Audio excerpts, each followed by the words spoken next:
The call of the Hogs can be heard all the way to San Francisco. You're listening to Pod at the Palace with Curtis Wilkerson on Inside Arkansas. Good morning, everybody. Happy Friday. Welcome into the show and welcome in to the end of the dead period. Finally, which has honestly injected some life and news, both good and not so good, into portal season here for the Razorbacks.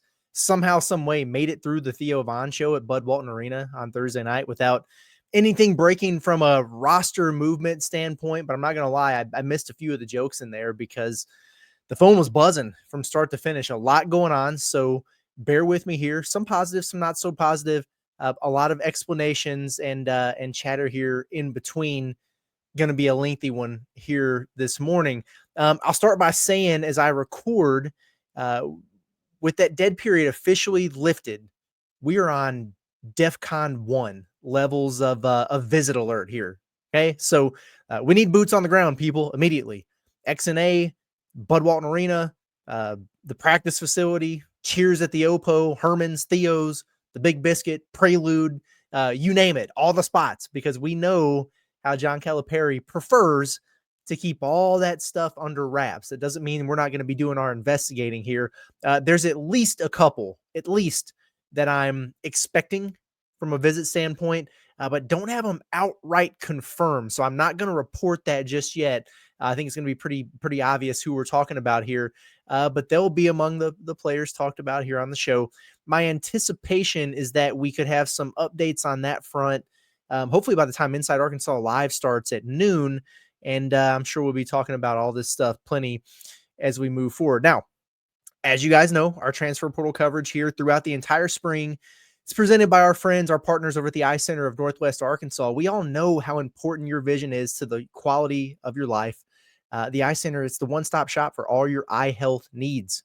Go check them out. You need glasses or contacts, there's no better place to visit. If you're tired of them, don't want to wear them anymore, don't want to deal with them anymore, but you don't qualify for that LASIK surgery, go see the Eye Center. See if you qualify for RLE. That's the refractive lens exchange.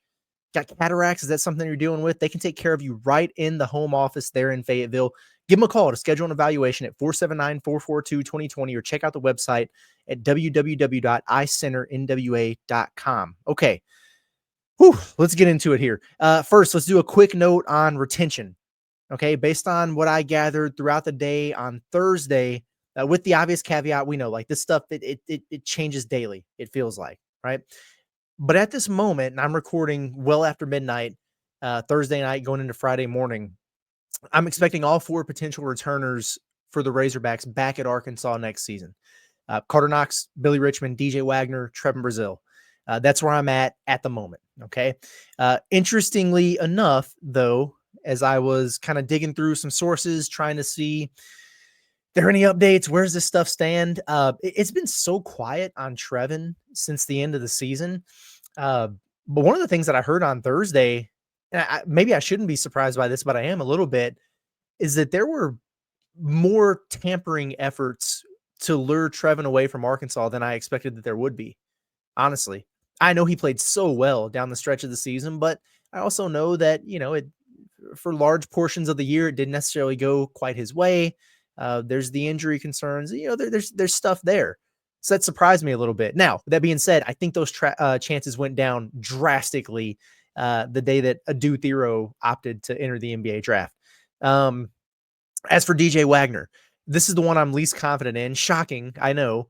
But what I can say is that, we've heard so many things about his role, what he's looking for, what the staff is looking for, how it would work, all those things. On the newness front, I guess we could say in terms of what I've heard, is that I know for a fact that one of the schools out there, a prominent school that's very interested in him if he does enter the transfer portal, is fully expecting him to be back at Arkansas next season. This is as of Thursday evening. So there's that. Does that mean they're right? I don't know. But that's just a different aspect of looking at it and a different piece of intel there. So did Chai Lambda sell him yesterday? I saw the stuff in there. I don't know, man, but hopefully we get some clarity sooner rather than later. With all these guys, I'm not going to be holding my breath, right? Because I've been holding it since the season ended in the Sweet 16, which feels like a month ago. It hasn't been quite a month, but man, it's been a while now, and we just haven't got anything yet. It's crazy to me, like it's April 11th, and the only news we've gotten so far is guys leaving. Whatever. Now, if that happens, the natural next question is, well, if DJ comes back, is that it? I mean, is the backcourt complete? What are they going to do? Well, I have no idea how it would work. We talked about this, unless they're going small ball season, and maybe that's what they'll do, and that's okay. But Arkansas does not appear to be deterred from making another perimeter addition, whether DJ Wagner is back or not. At least that's the feel, the vibe that I'm getting right now. And we can use this actually to transition into our next segment here, which fittingly enough is our heavy hitters presented by HD Roofing and Construction. When storms hit unexpectedly, HD Roofing is your go-to. They can give you that peace of mind you need with a free inspection, professionalism, top quality materials, and installation for all your roofing needs. Give them a look, hdarkansas.com for more info. And the heavy hitter today, folks, Jacksonville State guard Jaron Pierre, somebody that we've talked about on the show quite a bit. It's been an interesting ride to get to the point that we're at as we sit here tonight. Pierre is a bucket. I mean, I think that's just the best way to describe him. A top 5 scorer in the nation, all Division I basketball this year, averaged 21.6 points per game. He hit 104 threes at 38.2%. If you took, who are the 2 highest 3-point makers for Arkansas, Nelly and Big Z, probably. I would imagine if you combine their makes from 3 this season, it would be around that 104 mark that he did by himself, Jaron. And he shot it at 38.2%, which is better than any Razorback. And he's an explosive athlete and a playmaker, and he's 6'5", 190. This dude is really good at basketball. And I get it. He's been doing it at a lower level, at Jacksonville State there. He was at Wichita State for a minute, but he can hoop. So this is interesting. I want to give credit to David Sisk on the reporting here, a Rivals contributor over at Kentucky, who said that, and Kentucky had been involved with him, by the way, but he said that Pierre's agent told him that Kentucky is no longer involved, and that might be because they're going all in on Lamar Wilkerson or somebody else here, but that Pierre is expected to decide between a list of finalists that includes SMU, Auburn, Ole Miss, and Arkansas by Monday. Whoa, okay. And he's still going through the NBA draft process. I think he's got a workout set up with one of the teams in early May. Very interesting, right? So the 3 guards that Arkansas has been most heavily connected to that we've identified and talked about quite a bit, who are they? It's Lamar Wilkerson, Ian Jackson more recently, and then Jaron Pierre. So Lamar Wilkerson's not coming to Arkansas. I mean, he's scheduled his visits elsewhere. Indiana appears to be the clubhouse favorite there. I think that's his first visit. He might pop while he's down there.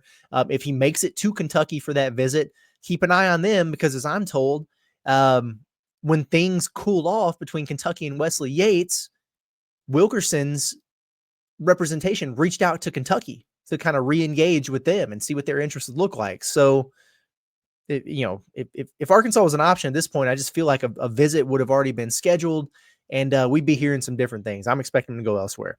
So that's one. Ian Jackson. Y'all know how I feel about Ian Jackson. I did an entire episode on him, pretty much. Big time player. I think he'd be an awesome fit. There's a lot of dots to be connected there. As we pointed out at the time, similar situation in terms of making those connections with St. John's and Rick Pitino.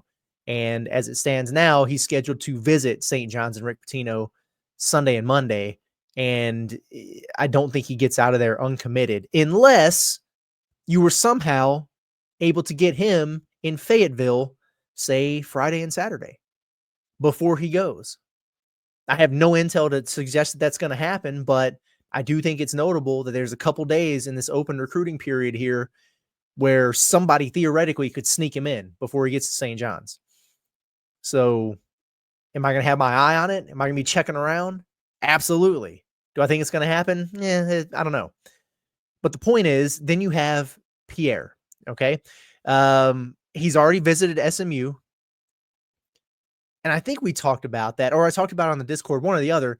They were initially trying to pair him with Lamar Wilkerson in the backcourt. That would have been a hell of a duo at SMU, who's in the ACC now, by the way, and they've got plenty of money. when it comes to the oil and everything down there. They've got cash flow for Andy Enfield to work with. That would have been really interesting, but Lamar Wilkerson's not going there. And we'll see about the situation here with Pierre. Another finalist, Ole Miss. He's met with them as well. And I don't know if that was like Chris Beard making an in-home or if they did a Zoom or whatever. But Ole Miss has a guard coming in on a visit today in Justin Porter out of Middle Tennessee. So they've already got something scheduled with a different player. Okay. Auburn is the one that I'm not really, just don't really feel as clear on in terms of where he fits in their priorities. I will say that he kind of looks the part of a Bruce Pearl guard, if I'm being honest with you.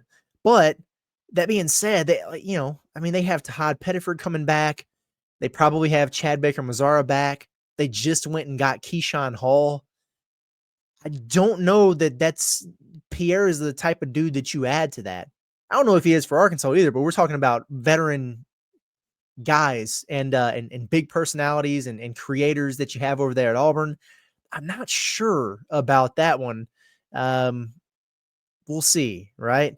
Now with Arkansas, because that's what we really care about here. I was told last week, maybe going into the weekend, that pending other retention decisions for Arkansas, that Pierre was going to be probably the guy who was next up on the list of who they would be pursuing heavily, like ahead of Lamar Wilkerson on that list. And we kind of see how it's played out. For what it's worth, that was before Ian Jackson entered the portal. So I don't know if that changed the pecking order there on who they want, but it's also about who you can get. Okay, so we got to keep that in mind. The point stands. I've also been told that even as, there's been some clarity to a degree, like, the Boogie, you kind of expected it, but he's gone. Adu, not even leaving the option open to come back. He's gone. That Arkansas has remained in the hunt for veteran perimeter help. And connect those dots. You can connect them straight to Pierre. So it's interesting. The way I look at it here, folks, is if Arkansas really wants him, they really want him, and if they can sell him on a role that makes sense, because that's a big part of this. I mean, again, consider this is also a guy who was one of the best scorers in the country and has entered into the draft. I don't know if he profiles as a draft selection necessarily, but one way to get there is to up transfer and prove yourself. Well, you got to have the opportunity. When you do that, we've spoken a lot about Arkansas's situation with all these guards. How will they sell him on that? They didn't appear to have any hesitation in trying to sell Keyshawn Hall on a bit of a featured role in the offense. So I don't know why they would hesitate with a guy like Pierre, but I don't know what that pitch looks like. But again, if you really want him and you can sell him on a role that makes sense for him, Arkansas has the NIL. We know that. They have it. Plenty of it to go out and get him.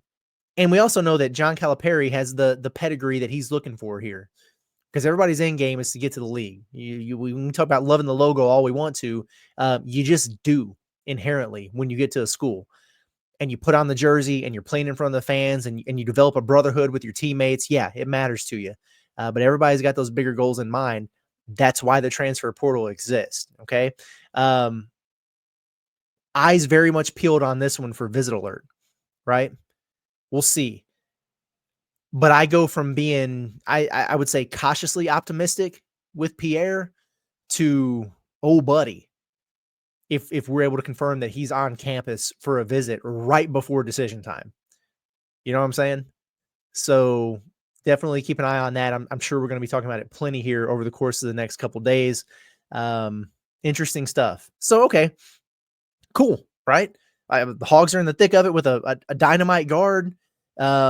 Retention stuff sounds promising. What about this not so positive news that you were talking about, Curtis, at the beginning of the show? Well, another good segue. It's time for our vibe check presented by Basis Health. If you get triggered by what I'm about to say and you don't have time to make an appointment to go see your doctor, you can contact Basis Health and they can come to you for a mobile medical visit. And they do a lot for you. Urgent care, primary care, IV hydration, and more. They are here when you need them the most. Learn more today by checking out the website, basishealth.org. I probably oversold it a little bit. I don't think it's that big of a deal, but it's notable depending on what you've been listening to and how you take information and your understanding of man, just how quickly things can change in the portal. So let's move on to the big man here to wrap up today's show. I've been hearing some rumblings behind the scenes, nothing crazy, just the last couple of days. Just a little PSA, maybe. Hey, keep your eyes peeled on the front court. Okay. Now, we felt like Arkansas's pretty much had things locked down, right? With Nick Pringle and Malik Ewan. And yes, I know. Okay, you don't have to tell me in the comments, every other one there. Yeah, I know. Pringle's been on campus. Paperwork with these guys has been done, admissions or whatever. Gotcha. I know. Okay. Here's the thing that I'll remind everyone. All right. I'm not being Debbie Downer or anything. I'm just being honest with you. If you don't know, this is how it works. Transfers sign financial aid agreements, like enrollment agreements, whatever for school. That means nothing. It is not binding. It's just not. A national letter of intent that an incoming freshman signs means nothing. It's not binding. Doesn't matter. There are guys out there who are signing multi-million-dollar NIL contracts to remain at their school. I'm not talking about Arkansas necessarily, that are still entering the portal and going somewhere else for more money. None of this stuff is binding. It doesn't matter. Okay. At this point, we should understand that it's never over until it's over. Okay. Now, and this is why I get triggered sometimes by the term silent commit. I get it. I know it's a thing that exists or whatever, but to me, it ain't done until it's done. And it's public, and portals are closed and kids are on campus and all that. And maybe that's a way too of a conservative way to look at it, but crazier things have happened, right? At any rate, that PSA I was talking about started to come to fruition throughout the day a little bit on Thursday. I think I'm starting to connect the dots here. So first, we learned that Arkansas has been in contact with Syracuse big man Eddie Lampkin. Does that name ring a bell to anybody? It could, because Mike Anderson offered Eddie Lampkin to come play basketball at Arkansas out of high school. And I think that was the only big man that Iron Mike had offered to attempt to replace Daniel Gafford in his last year before he got let go. So that's how long this dude's been playing college basketball, first of all. And it's also why I have no clue how he has another year of eligibility. And that's also something to monitor here. And we say that with a lot of guys, but usually it's pretty easy to figure it out. If you go back and look and they played in the year 2020, 2021, that year doesn't count. If you're trying to figure out like how the hell did they have another year, 2020, 2021 doesn't count because of COVID. So if you see that, there's the extra one. Then on top of that, if they played in fewer than 10 games in a given season, chances are you have a medical hardship that you can get. And that's how some of these guys can be 6th-year seniors or whatever. With Eddie Lampkin, and just let me do this in real time to make sure that I'm not crazy, but I'm pretty sure that none of those things apply to him in this given case in terms of having another year. Here's what it was. In 2020, 2021, he played, and that's your freebie year, but he only played in 10 games. So he was right on that cusp line. So, and then the next 4 years after that, he's played 24 games, 33, 37, 33 full years. So he's played 4 full years. But I think what he's going to wind up doing here is appealing on the grounds of, I should get an extra year because in this year that I chose to play during COVID, that's kind of the reason why it was a freebie. They want to penalize kids who didn't want to play because of the health concerns and everything else. But they also wanted to reward the ones who did because of all the cancellations and everything that could be happening there. Like, I only got to play in 10 games. I didn't get my full year out of that. I think he's going to apply for a 5th year based on those grounds. Does that mean he's going to get it? Probably, because the NCAA just operates that way. But we'll see. That's something to keep in mind if this progresses at all. Anyway, that's beside the point. Good player. Played in NCAA tournaments at TCU and at Colorado. He was an all ACC player at Syracuse this past season, nearly averaged a double-double. Very good offensive center. He's a beast. 6'11", 265. You hear that? He's going to move some bodies around in there. He's a force on the glass. Not the most fleet of foot in terms of being a defender. Not a huge above the rim player. Whatever. He's good. But my question is, if Arkansas has their guys locked down in the front court, why would they be hitting up another center of Eddie Lampkin's caliber, which frankly is on par with Pringle and Ewan? Because Lampkin ain't coming here to play in a center trio, and those other guys aren't signing up for that either. So I just found it interesting. Now, the explanation could be really simple, honestly. Like, it could be that the staff hit up Eddie Lampkin before they felt like they had these other guys in the bag, right? And then the list for Eddie just didn't drop until Thursday. Could that be the case? Sure. They could just be doing their due diligence because, they like what they saw in their evaluation. And what's the harm in kicking the tires, right? No harm, no foul. Maybe. Or is it their first known effort here to cover their rear ends in the event that things get sideways or tricky with one of the others? And we're going to talk about number 3 here for just a second, because fast forward just a few hours later to when Malik Ewan drops a top 5 list that includes Arkansas, Auburn, Mississippi State, Kansas, and Virginia.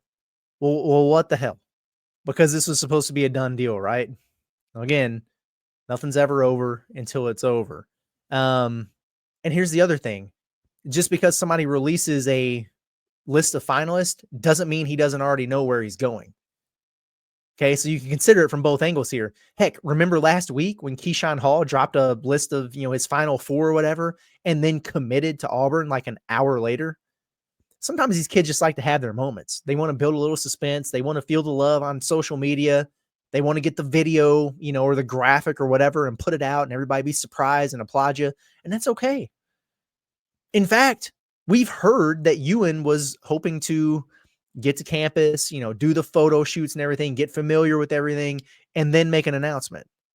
So very well could be the case here still. But it was interesting to see that list drop. And don't worry, I got more. Kansas was a threat for him until they got Flory back. And so after that, I kind of had ruled them out for the most part. Teams are going to have more than one big man, but you went and got a guy like Flory, who's probably going to start for you at the 5. They tried to do the thing where they were playing him and Dickinson at the 4, where they do Flory and Ewan. And I don't know if that would work as well. Whatever. Mississippi State just lost Keyshawn Murphy. They needed a guy. Well, they picked up Quincy Ballard from Wichita State, who we've talked about. All right. I just don't think it makes much sense at Virginia. I know they have a new coach, so maybe they're just going entirely different system there. I haven't heard much buzz, but frankly, I hadn't heard much buzz for any school besides Arkansas, very, very much so with Ewan, and then one more, because then there's Auburn. And I was walking out of Theo Vaughn, and Andrew Ellis can attest to this because he's right there beside me. Got a note from an ace source who said, hey, I don't, no need to create any panic just yet. Arkansas is in really great shape there, but be on the lookout with Ewan because Bruce Pearl is making a heavy late push, and they're selling him on taking Janai Broom's role, and they have the NIL to make this very interesting. And Auburn is a school who thought they had Flory Badunga in the bag until he wound up going, over to Kansas. They were presumed to be a favorite for Yaxel Lindenborg, and then that didn't pan out. He wound up deciding with Michigan over Kentucky. And so here's Bruce Pearl with an empty front court coming off of a Final Four and a lot to sell and some NIL that he can put out there to fill up that front court. And Ewan's one of the best available. So add in Joe Tipton's reporting that Ewan is looking to set up multiple visits, and here we are, folks. Okay, so antenna's up, I guess, is where I'm at with it. If you ask me right now if Arkansas winds up with Malik Ewan, I would say yes. Okay, but here's my caveat. You need to get his big butt on campus for sure this weekend. Don't let him leave. All right, that's where I'm at with it right now. If we haven't heard something on Ewan by Monday, or if we do hear that Ewan is visiting Auburn, then I think we're at time with that one. Not there yet, but something to keep an eye on, something to be aware of, right? Because as far as I'm concerned, Arkansas, I think, can afford to be patient here. They've been patient. but that includes in the front court. Wait it out. I mean, the portal closes in 11 days. Wait it out a little bit. See what comes available, and you'll be fine. But I don't think you can do that with multiple pieces here. You can't do it when you have an empty cupboard. So get one of your guys officially, publicly signed, sealed, delivered, done deal ASAP. I don't care which one it is. You guys know I'm higher on Ewan than I am Pringle, but lock one of them down because you have none at this moment. Like, you got to have something. And then if you want to be patient or play the waiting game and, see what's available, how far can you get down the road with Lampkin? If you like him more than one of these other guys, who the heck else is going to enter the portal over the course of the next 10 days? Fine. But they got to start making some moves here. And they're going to, okay? Because I think that's the other part here is you're seeing everybody else kind of loading up, and St. John's got like 15 kids visiting, and everybody's got officials with these awesome players and everything. And Cal, he operates differently. He likes to be quiet, very calculated with what he does, and it can be difficult to follow at times. They're gonna get their guys though. I think it's very important to understand that. Because we're wondering who are they going to get in the backcourt? What's it going to look like? Are they going to go get a backup 4? Are they going to recruit over Trevin? Where can they find the shooting? Oh, you don't have any centers at all. What the heck is going on? Wait, Auburn's trying to make a push to steal Malik Ewan away from you. Are they going to be able to do it? If they do, are you screwed? Arkansas is going to be fine. Okay, that much I can promise you. They're going to wind up putting together a really good team. But at some point, they do have to start locking some things down, and now's the time to do it, because for the most part, transfers don't really care that much about the visits and the pomp and circumstance of taking an official and everything like that. It's transactional, man. Like, if the NIL's there, they like the role, have some conversations with the coach, you feel good about it, you know what the roster's looking like, cool, sign me up, I'll see you in May. But Cal's a little bit different. And he talked about that when he did his little State of the Union address the other night, right? Where he was talking about the importance of the fit and guys who want to get better and guys who are going to help the team. And all those things matter. And he's going to be very particular about who he brings in, period. But especially out of the portal here. Because if you miss, you screw yourself. You really do. Like, Arkansas kind of ran into that for points this season with injury and everything like that.